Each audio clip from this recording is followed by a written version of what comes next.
Assalamualaikum warahmatullahi wabarakatuh. Kali ini kita masuk ke pembahasan yang kedua dari materi stock floor.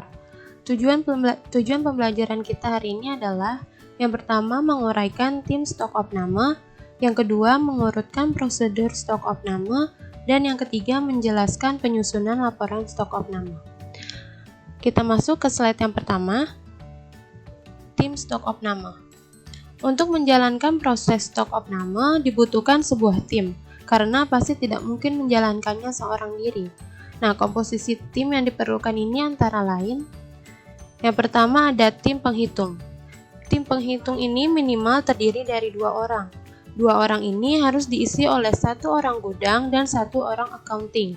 Tujuannya adalah supaya orang gudang menghitung stoknya dan orang accounting memastikan bahwa stok sudah sesuai antara fisik dengan hitungan orang gudang. Lalu yang kedua ada tim tag atau stiker. Nah, tim tag atau stiker ini terdiri dari beberapa orang khusus menangani tag atau stiker. Dengan dikoordinasikan oleh seorang supervisor, tim ini bertanggung jawab untuk mendistribusikan tag atau stiker yang akan digunakan dalam perhitungan fisik. Lalu yang ketiga ada tim input. Nah, tim input ini terdiri dari 2 kelompok. Kelompok pertama bertugas menjumlahkan kuantiti barang di atas tag. Dan kelompok kedua terdiri dari beberapa orang data entry yang bertugas memasukkan angka-angka kuantiti yang ada di atas tag kembali ke dalam komputer atau spreadsheet. Selanjutnya ada prosedur stok opname. Berikut ini adalah contoh prosedur stok opname pada perusahaan yang cukup besar. Yang pertama, ada persiapan. Nah, berikut persiapan yang dapat dilakukan yaitu yang pertama, pemberitahuan kepada supplier supaya tidak mengirimkan barang selama stok opname. Yang kedua, pemberitahuan kepada customer sehingga tidak ada pergerakan barang saat berlangsung stok opname.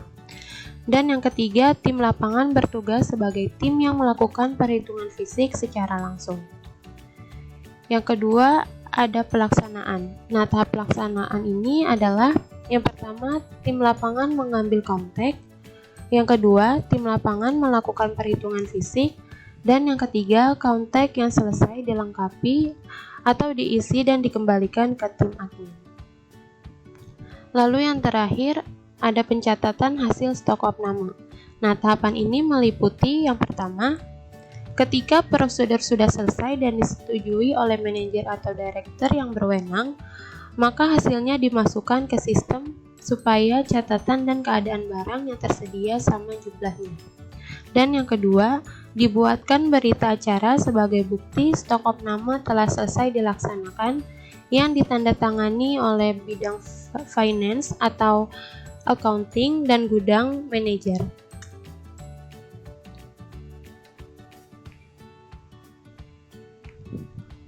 Lalu selanjutnya ada metode penyusunan laporan stok opname. Nah, yang pertama ada sistem fisik atau physical inventory system. Nah, cara perhitungan harga pokok penjualan ini dapat dilakukan sebagai berikut. Ini contohnya dari perhitungan HPP atau harga pokok penjualan. Yang kedua ada sistem perpetual. Perbedaan pencatatan transaksi persediaan barang pada metode fisik dan perpetual secara rinci ada pada tabel berikut. Nah, ini contohnya dari sistem perpetual.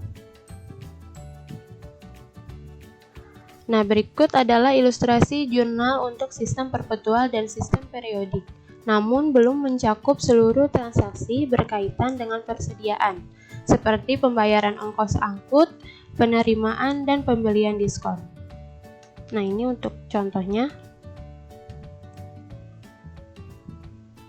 Sekian pembahasan kita kali ini, kurang lebihnya mohon maaf. Wassalamualaikum warahmatullahi wabarakatuh.